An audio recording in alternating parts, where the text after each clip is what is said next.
There are times when a small issue can seem like a big one. By following procedures and the trouble tree, instead of making assumptions, you'll be able to diagnose the problem quickly. This vehicle was brought in with no power steering assist and has this message showing on the driver's information center. The scan tool data tells us there's a low voltage issue at the power steering module. The first step is to check the battery. The visual check of the battery shows that it has been replaced but not recently. Let's check the battery's condition.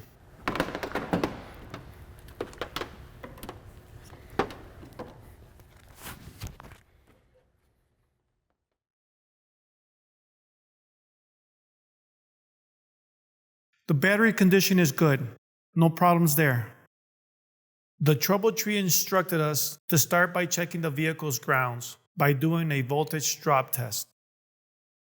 The voltage drop test shows a large drop at the body to the frame ground strap. And as soon as we touched it, it fell apart. Continuing to check, we found no other ground problems on the vehicle. After cleaning the contact points and replacing the corroded ground strap, we cleared the codes. The vehicle is now operating as it should. This shows starting at the basics is always a good practice. If you know what the problem is before assuming anything, it can save you from changing parts that cost you time and money and do not fix the problem.